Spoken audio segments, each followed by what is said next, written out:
নমস্কার, বি ক্রিয়েটিভে সবাইকে স্বাগত জানাই। আবারও একটি তত্ত্ব সাজানো দেখাবো।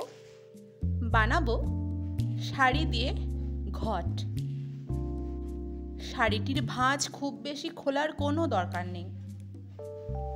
প্রথমে শাড়িটির প্রথম ভাঁজটা এইভাবে খুলে দুপাশ থেকে সমানভাবে এইভাবে ভাঁজ করে নেব।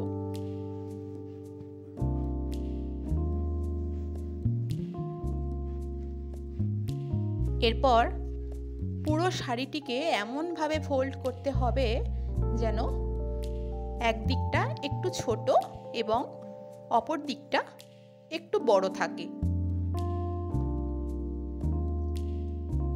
বড় অংশটি ভেতরের দিকে রেখে তার উপরে ছোট অংশটি এইভাবে ভাঁজ করে নেব।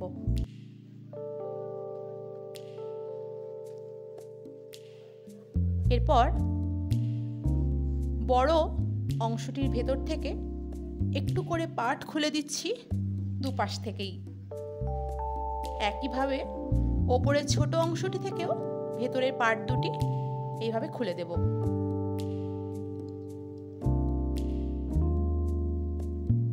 আর ভেতরের শাড়ির ছোট বড় অংশগুলি যেগুলো বেরিয়ে আছে এইভাবে ঢুকিয়ে দেব,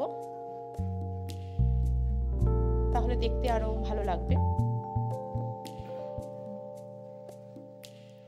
আরো ভালো ডেকোরেশনের জন্য এইরকম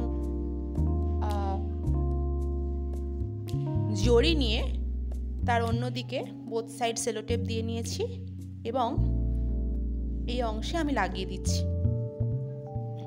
দেখুন তো অনেকটা পুজোর ঘটের মতো দেখতে লাগছে কিনা।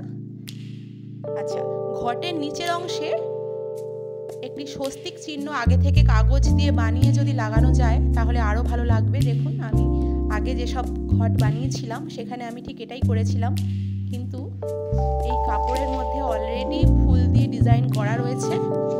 এর ওপরে আবার যদি স্বস্তিক চিহ্ন অ্যাড করি তাহলে ততটা দেখতে ভালো লাগতো না। যাই হোক, আমার শাড়ি দিয়ে ঘট তৈরি করা কিন্তু অলমোস্ট রেডি। কাপড়ের ঘরটাকে একটা ট্রেতে নিয়ে সেট করে দিলেই